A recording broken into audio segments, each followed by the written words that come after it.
Selamat malam semuanya. Perkenalkan, kami dari kelas 646C akan mempresentasikan Project Management Akuntansi yang berjudul Pengukuran Kinerja Perusahaan dengan Rasio Profitabilitas, yaitu ROA, ROE, dan ROI pada perusahaan PT Astra Autopat di tahun 2021 sampai 2023. Di sini anggota kelompok kami yaitu ada Amanda Gita Cahyani, kemudian ada Luki Alamsyah, ada Muhammad Agus Ramadan, ada saya Rizky Rahmat Utami, dan juga ada Thomas Ronaldo. Di sini ada sejarah dari PT Astra Autopat ya teman-teman. PT Astra Autopat sendiri didirikan pada tanggal 20 September 1991 dan memulai kegiatan komersialnya pada tanggal 1991. Kantor pusat auto beralamat di Jalan Raya Pegangsaan 2, Kelapa Gading, Jakarta Utara. Dan pabriknya terlokasi di Jakarta dan juga Bogor. Pemegang saham yang memiliki 5% atau lebih saham Astra Autopat Tbk ini pada tanggal 31 Maret 2022 adalah Astra International Tbk atau ASTI dengan persentase kepemilikan sebesar 80%. Astra Autopat Tbk dikendalikan oleh Astra International Tbk atau ASTI. Produk-produk suku cadang unggulan Astra Autopat antara lain ada aki, kemudian ada juga ban untuk kendaraan roda 2 dan truk, kemudian ada suku cadang kendaraan roda 2 dan roda 4, ada juga pelunas untuk kendaraan roda 2 atau roda 4 dan industri. Kemudian ada juga penjualan unit dan suku cadang untuk alat angkut khususnya di perkebunan.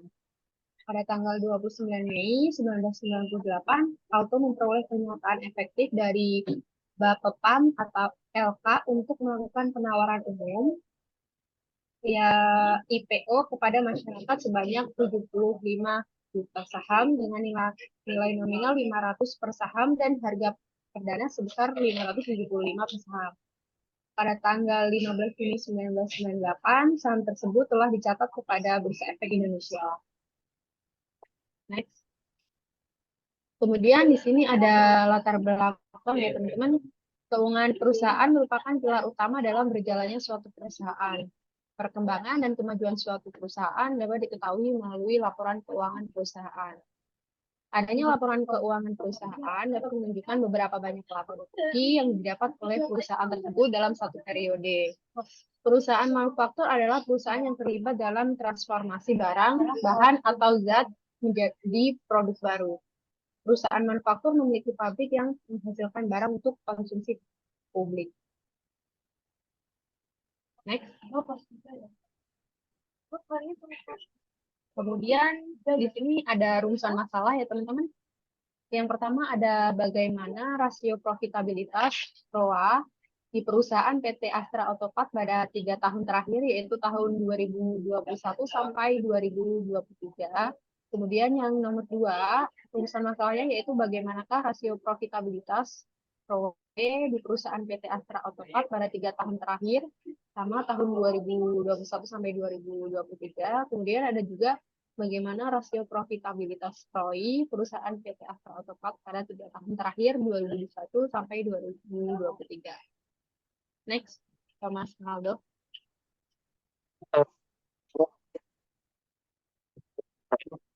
Ini yaitu ada 3. Pertama yaitu untuk mengetahui profitabilitas ROA perusahaan PT Astra Autopat pada 3 tahun terakhir, yaitu dari 2021 sampai 2023.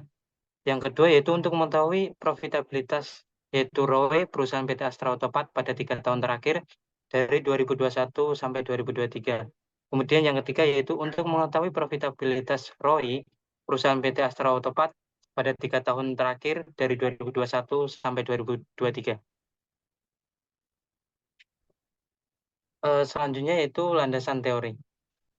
Landasan teori pertama yaitu teori keagenan atau agensi teori adalah yaitu penerapan dalam organisasi modern. Yang kedua yaitu manajemen kinerja perusahaan. Kinerja merupakan hasil fungsi pekerjaan atau kegiatan seseorang dalam suatu organisasi yang dipengaruhi oleh berbagai faktor untuk mencapai tujuan organisasi dalam periode waktu tertentu. Sinaga 2020-214. Oke, yang ketiga, probabilitas merupakan salah satu pengukuran bagi kinerja suatu perusahaan. Probabilitas suatu perusahaan menunjukkan kemampuan suatu perusahaan dalam menghasilkan laba selama periode tertentu pada tingkat penjualan aset dan modal saham tertentu. Dan keempat, rasio probabilitas adalah rasio keuangan yang menunjukkan tingkat imbalan atau perolehan keuntungan dibandingkan dengan 14 penjualan. Semakin banyak rasio probabilitas mengindikasikan bahwa semakin banyak kemampuan perusahaan dalam memperoleh keuntungan dan memanfaatkan sumber daya yang tersedia. Next. Di sini ada jenis-jenis rasio probabilitas. Yang pertama ROA, yaitu Rate of Asset menurut Sutrisno 2017, Ratio on Asset juga sering disebut ekonomi merupakan sebagai ukuran rentabilitas kemampuan perusahaan dalam menghasilkan laba dengan semua aktiva yang dimiliki oleh perusahaan. Rumus untuk menentukan persentase ROA adalah sebagai berikut. ROA laba bersih dikali 100% sama dikurangi total aset. Dan ROE, Return on Equity, menurut Irham Fahmi, Return on Equity atau ROE disebut juga dengan laba atas equity. Rasio ini mengkaji sejauh mana suatu perusahaan mempergunakan sumber daya yang dimiliki untuk mampu memberikan laba atau ekualitas. Rumus untuk menentukan persentase ROA. Di sini ada rumus ROE, ya, laba bersih dikurangi ekualitas dikali 100%. Next.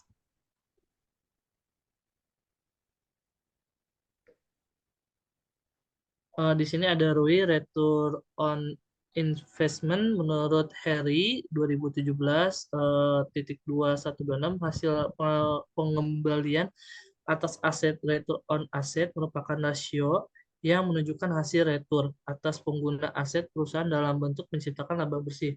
Rumus untuk menentukan persen ROA adalah sebagai berikut, ada earning after tax dikurangi total aset dikali 100%.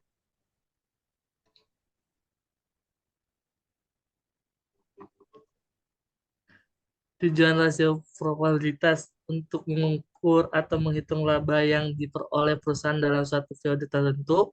Dua, untuk menilai posisi laba perusahaan tahun sebelumnya dengan tahun sekarang. Tiga, untuk menilai perkembangan laba dari waktu yang ke waktu. Empat, untuk menilai besar laba bersih sesudah pajak dengan modal sendiri. Lima, untuk mengukur produktivitas seluruh dana perusahaan yang digunakan baik modal pinjaman maupun modal sendiri. 6, untuk mengukur produktivitas dari seluruh dana perusahaan yang digunakan baik modal sendiri. Oke, selanjutnya saya akan membacakan tentang manfaat ya teman-teman. Di sini manfaat rasio profitabilitas. Yang pertama tentunya untuk mengetahui besarnya tingkat laba yang diperoleh perusahaan dalam suatu periode. Selanjutnya yaitu untuk mengetahui posisi laba perusahaan tahun sebelumnya dengan tahun sekarang. Yang ketiga, mengetahui perkembangan laba dari waktu ke waktu. Selanjutnya, yang keempat yaitu mengetahui besarnya laba bersih sesudah pajak dengan modal sendiri. Yang kelima, mengetahui produktivitas dari seluruh dana perusahaan yang digunakan, baik dari modal pinjaman maupun modal sendiri ya teman-teman.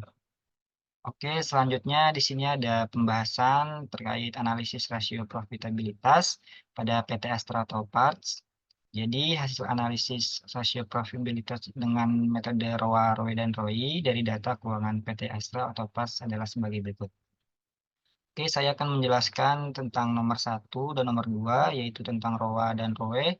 Jadi bisa dilihat di sini ada tabel ya teman-teman. Ini adalah nilai return on asset atau ROA pada PT Astra Auto Parts Tbk periode 2021 sampai dengan 2023 yang mengalami kenaikan dengan return on asset pada tahun 2021 sebesar 3,75%.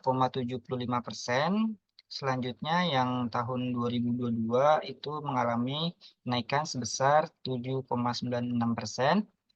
Selanjutnya yang ketiga mengalami kenaikan sebesar 10,26% pada tahun 2023.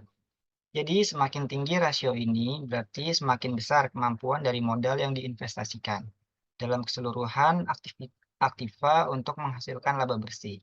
Maka apabila dilihat dari perkembangan return on asset dari tahun 2021 sampai 2023 yang mengalami kenaikan karena keuntungan bersih dari tahun ke tahun. Jadi rata-rata mengalami peningkatan lebih tinggi dibandingkan dengan peningkatan total aktiva. Nah, selanjutnya yaitu nomor 2, di sini akan membahas tentang ROE, yaitu Return on Equity yang terjadi pada PT Astra Otopart Tbk pada periode 2021 sampai 2023 yang mengalami kenaikan pada tahun 2021 sebesar 5,36% ya teman-teman. Selanjutnya tahun 2022 mengalami kenaikan sebesar 11,30%. Pada tahun 2023 mengalami kenaikan 13,84%. Jadi pada tahun 2021 sampai 2023 rasio return on equity atau ROE mengalami kenaikan yang signifikan. Hal ini kemungkinan disebabkan adanya masa transisi setelah pandemi corona atau pada akhir tahun 2021. Jadi semakin tinggi rasio ini, semakin besar pula kemampuan dari modal sendiri yang diinvestasikan untuk menghasilkan keuangan bersih.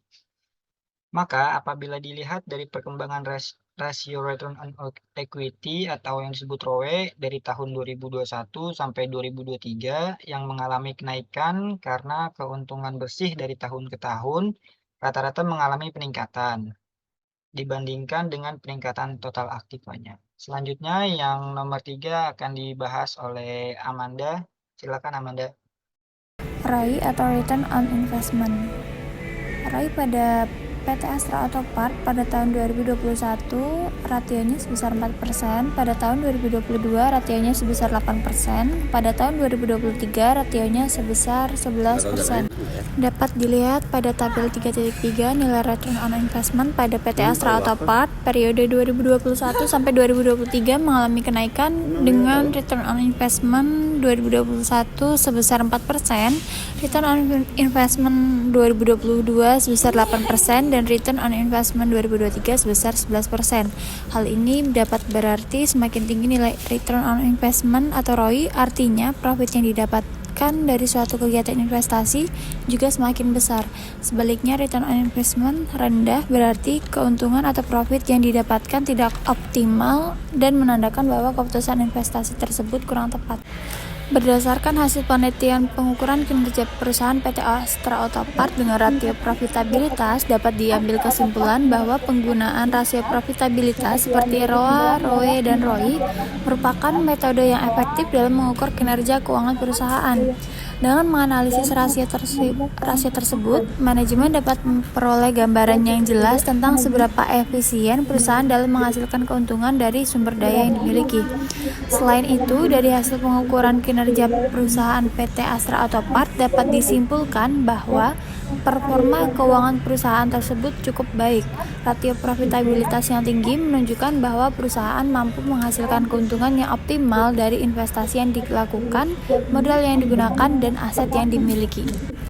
Selanjutnya yang terakhir yaitu saran ya teman-teman. Sebagai saran, perusahaan dapat memantau dan menganalisis rasio profitabilitas secara berkala untuk memastikan bahwa kinerja keuangannya tetap optimal. Selain itu, perusahaan juga disarankan untuk melakukan perbandingan dengan perusahaan sejenis atau industri yang sejenis untuk mengetahui posisi mereka secara relatif. Dengan demikian, perusahaan dapat mengidentifikasi area-area yang perlu ditingkatkan untuk mencapai pertumbuhan dan keberlanjutan yang lebih baik.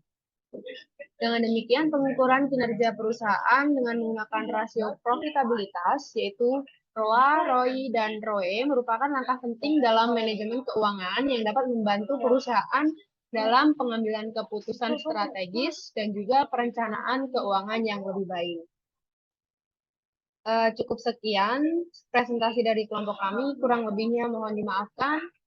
Wassalamualaikum warahmatullahi wabarakatuh. Terima kasih.